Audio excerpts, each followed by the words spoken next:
నమస్తే, నేను మధు. టీటీడీకి సంబంధించిన కల్తీ నెయ్యి ఘటన గురించి అందరికీ తెలిసిన విషయమే. అయితే దీనికి సంబంధించి మొన్న ఈడీ విచారణ జరిగింది. కొంతమందిని నిందితులుగా కూడా చేర్చారు. కానీ అసలు నిందితులు మాత్రం పట్టుబడలేదు అని కొన్ని వార్తలు అయితే వైరల్ అవుతున్నాయి. అయితే అసలు ఛార్జ్ షీట్ లో ఏమని దాఖలు చేశారనే విషయం గురించి మనం తెలుసుకుందాం. ప్రస్తుతం మనతో పాటు ఉన్నారు సీనియర్ జర్నలిస్ట్ సిఎస్ రావు గారు. వారిని అడిగి మరిన్ని విషయాలను తెలుసుకుందాం. నమస్కారం సార్. నమస్తే సార్, మొన్న ఈడీ విచారణ ముగిసిందని చెప్పారు. కొంతమందిని నిందితులుగా కూడా చేర్చారు. కానీ తీరా చూస్తే అసలైన వాళ్ళు మాత్రం విచారించలేదని, అసలైన వాళ్ళు మాత్రం పేర్లు మాత్రం బయటకు రావట్లేదని చెబుతున్నారు. మరి ఇందులో నిజం ఎంత ఉంది సార్? ఇప్పుడు కల్తీ నెయ్యి కేసుకు సంబంధించిన విచారణ పూర్తి అయిపోయింది. అవును. సుప్రీంకోర్టు ఆర్డర్ మేరకు ఏర్పాటు చేసినటువంటి సిబిఐ అధికారులు విచారణ చేశారు. సిబిఐ ఆధ్వర్యంలోనే ఒక సిట్ ఏర్పాటు చేశారు. అది విచారణ చేసింది. విచారణ చేసిన తర్వాత దానికి సంబంధించిన ఛార్జ్ షీట్ కూడా కోర్టులో దాఖలు పరిచారు. అంటే విచారణ పూర్తి అయిపోయింది. సరే, ఈ విచారణ పూర్తి అయిన తర్వాత ఎవరిని ఆ ఛార్జ్ షీట్లో బాగా బాధ్యులు చేశారు అనేది పరిశీలిస్తే కనుక ఇద్దరు జైన్స్. ఎవరు వాళ్ళు? అక్కడ ఉత్తరప్రదేశ్కు సంబంధించినటువంటి వాళ్ళు జైన్స్. అక్కడ బోలేబాబా డైరీకి సంబంధించినటువంటి వాళ్ళు. బోలేబాబా డైరీ, ఆ డైరీకి సంబంధించిన నిర్వాహకులు ఇద్దరు జైన్స్, అన్నదమ్ములు అనుకుంటా. ఐ థింక్ వాళ్ళిద్దరు. ప్లస్ తర్వాత క్వాలిటీ కంట్రోల్కి సంబంధించినటువంటి అధికారులు, తిరుమల తిరుపతి దేవస్థానానికి సంబంధించి వీళ్ళని బాధ్యులు చేశారు. వీళ్ళతో పాటు ఏఆర్ డైరీకి సంబంధించినటువంటి వాళ్ళు, విష్ణు డైరీకి సంబంధించినటువంటి వాళ్ళు, తర్వాత ఈ వైవి సుబ్బారెడ్డి గారి పిఏ, అతను చిన్నప్ప పెద్దప్ప ఏదో ఉంది పేరు, అతని పేరు, అతన్ని ఈ విధంగా ఫిక్స్ చేశారు. అసలు కల్తీ జరిగింది అనేది నిర్ధారించేశారు. పాలు లేదు, నెయ్యి లేదు, కానీ నెయ్యిని క్రియేట్ చేశారు. అదేలా సార్? కొన్ని కెమికల్స్, కొన్ని ఎసెన్స్ కలిపి నెయ్యిని తయారు చేశారు. అంటే ఇన్నాళ్ళు తిరుపతిలో మనం తినింది అదేనా సార్? 2019 నుంచి 2024 వరకు సిబిఐ ఛార్జ్ షీట్ ప్రకారం వాళ్ళు నెయ్యి కొనలేదు, పాలు కొనలేదు, కానీ లడ్డు తయారైంది. 250 కోట్ల రూపాయల విలువైనటువంటి కల్తీ నెయ్యిని, నెయ్యి పేరు చెప్పి భక్తుల్ని, కొన్ని కోట్ల మంది భక్తుల్ని మోసం చేశారు.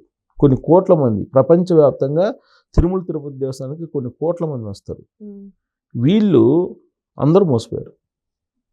ఇప్పుడు బెంగళూరు అనుకుంటా, బెంగళూరుకు సంబంధించినటువంటి ల్యాబ్ ఏం చెప్పింది, జంతువుకు సంబంధించిన కలేబరాలకు సంబంధించినటువంటి కొన్ని ఆనవాళ్ళు కూడా ఉన్నాయి అని చెప్పింది.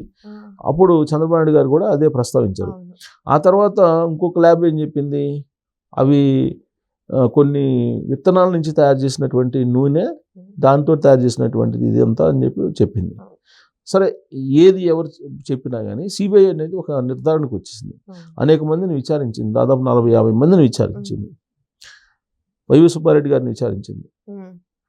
సో వీళ్ళందరినీ ధర్మారెడ్డి గారిని కూడా విచారించింది. వీళ్ళందరినీ విచారించిన తర్వాత వాళ్ళు బాధ్యులను ఎవరిని చేస్తున్నారు? కల్తీ నెయ్యి అయితే కల్తీ జరిగింది. 2019 నుంచి 2024 వరకు నెయ్యి అయితే కల్తీ జరిగింది. అది ఎక్కడి నుంచి వచ్చింది?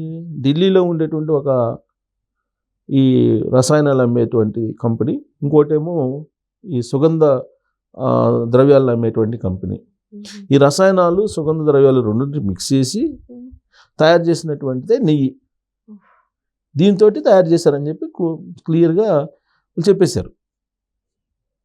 మరి దీని బాధ్యులు ఎవరు? ఆ రోజు తిరుమల తిరుపతి దేవస్థానానికి సంబంధించినటువంటి ధర్మకర్తల మండలి ఉంది. ఈఓ ఉన్నాడు. ఆ రోజు ఈఓ ఉంటారు కదా, వాళ్ళ ప్రమేయం లేకుండా క్వాలిటీ కంట్రోల్లో ఉండేటువంటి అధికారులు కానీ, లేదు ఇప్పుడు జైన్స్ కానీ, ఎక్కడో ఉండేటువంటి బోలేబాబా సంబంధించినటువంటి డైరీకి సంబంధించినటువంటి జైన్స్ కానీ వీళ్ళు చేయగలరా? కానీ ఛార్జ్ షీట్లో వీళ్ళని మాత్రమే బాధ్యులు చేశారు.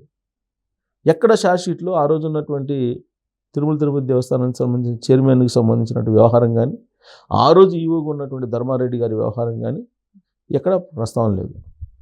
కానీ వీళ్ళని కూడా విచారించాలి కదా సార్. భూమన కరుణాకర్ రెడ్డి గాని, వైవి సుబ్బారెడ్డి గారు గాని విచారించారు. ఏం జరిగింది సార్? విచారిస్తే వాళ్ళు విచారణ ఏం చెప్పారు? మాకు తెలియదు, వాళ్ళు చూసుకోవాలి, నేను చైర్మన్ అని చెప్పి వాళ్ళు చెప్పారు. కానీ వీళ్ళ పర్మిషన్స్ లేకుండా అక్కడ ఏం జరగదు కదా సార్. క్వాలిటీ కంట్రోల్ చూడాల్సింది ఎవరు? క్వాలిటీగా ఉందా లేదా చూడాల్సింది ఎవరు? అధికారులు. అవును. క్వాలిటీ కంట్రోల్ విభాగంలో పనిచేస్తుంది ఎవరు? అధికారులు అధికారులు. అవును. కదా. అవును. తర్వాత ఈ ఎవరు కమిటీ తీసుకునేటువంటి నిర్ణయాన్ని ఇంప్లిమెంట్ చేయాల్సింది ఎవరు? ఈఓ చేయాలి. అవును. ఈఓ ఆధ్వర్యంలో ఉండేటువంటి ఉద్యోగస్తులు చేయాలి. అవును. మరి వీళ్ళు వెళ్ళేసి బోలేబాబా డైరీని విజిట్ చేశారు.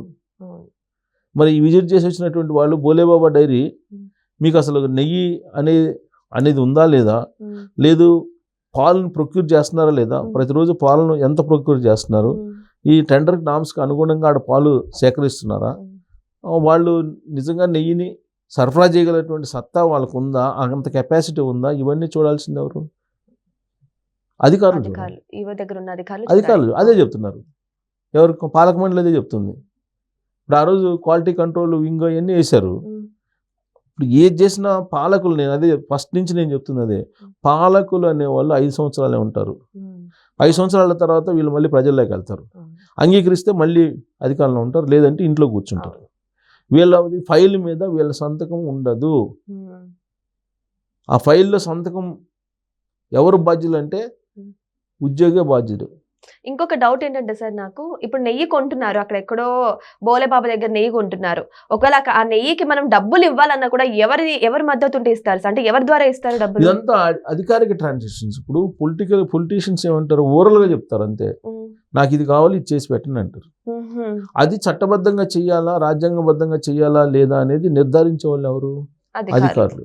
ఒకవేళ అతను చెప్పింది న్యాయబద్ధంగా లేదు, చట్టబద్ధంగా లేదు, రాజ్యాంగబద్ధంగా లేదన్నప్పుడు నువ్వు నో చెప్పాలి. అవును. కానీ నువ్వు ఆ రోజున ఉన్నటువంటి పాలకులు చెప్పింది నువ్వు విని దానికి అనుగుణంగా నువ్వు విరుద్ధంగా, టెండర్ నిబంధనలకు విరుద్ధంగా నువ్వు ఫైల్ తయారు చేసి నువ్వు బోలేబాబా డైరీకి ఇచ్చేలాగా నువ్వు టెండర్స్ని మ్యానిపులేట్ చేసి ఉన్న నామ్స్ని మార్చేసి ఎవరు చేశారు? అధికారులు చేశారు. అధికారి అనే అతను 25 సంవత్సరాల పాటు ఉంటారు ప్రభుత్వంలో.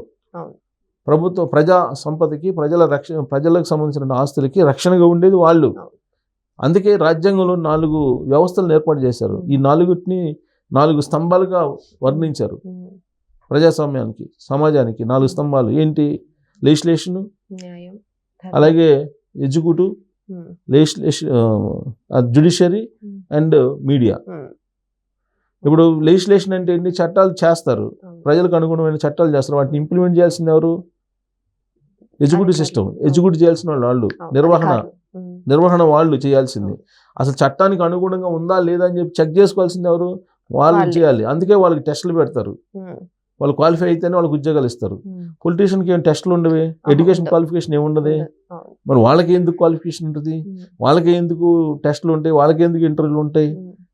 మరి అంత టఫ్గా ఎగ్జామ్స్ పెట్టి ఆ ఎగ్జామ్స్ని ఫేస్ చేసి వాళ్ళు వస్తున్నారని అంటే వాళ్ళు కాపాడాలి. పొలిటీషియన్స్ చెప్తారు, కానీ అది చట్ట ప్రకారం ఉందా లేదని వాళ్ళు చేయాలి. కానీ ఇప్పుడు అదే జరిగింది. ఇప్పుడు ఛార్జ్ షీట్ ఏం చేశారు? లాస్ట్కి వీళ్ళ మీదకే వచ్చింది. లాస్ట్కి వీళ్ళని ఛార్జ్ షీట్లో పొందుపరిచారు. అసలు వైవి సుబ్బారెడ్డి గారు ఎటు పోయారో తెలియదు. ఆ రోజున ధర్మారెడ్డి గారు, మరి ఆయన ఎగ్జిక్యూటివ్ సిస్టంలోనే ఉండే, ఆయన పెద్ద ఆయన ఆధ్వర్యంలోనే వీళ్ళందరూ క్వాలిటీ కంట్రోల్ కానీ ఇవన్నీ పనిచేసేది. మరి ఆయన ఢిల్లీలో ఉన్నాడు. ఢిల్లీ లాబింగ్లో ఆయన చేస్తారు. ఢిల్లీ లాబింగ్ అనేది ఆయనకు ఉన్నటువంటి ఒక పేరు. జగన్మోహన్ రెడ్డి గారి కోసమే డిప్యుటేషన్ మీద ఇక్కడికి వచ్చారు. ఆ రోజు రాజశేఖర రెడ్డి గారు సీఎంగా ఉన్నప్పుడు జేయూకి వచ్చాడు. రాజశేఖర రెడ్డి గారు తదనంతరం ముఖ్యమంత్రి అయినటువంటి జగన్మోహన్ రెడ్డి గారు ఏమో ఈయన్ని డిప్యుటేషన్ మీద ఈవోగా చేశారు. చట్టానికి విరుద్ధంగా 3 సార్లు ఎక్స్టెండ్ చేశారు. డిప్యుటేషన్ అంటే 2 years, 3 సార్లు ఎక్స్టెండ్ చేసి తీసుకొచ్చారు. మరి ఆ ఈవో పేరు, ధర్మారెడ్డి గారి పేరు ఆ ఛార్జ్ షీట్లో ఎక్కడ కనపట్ల.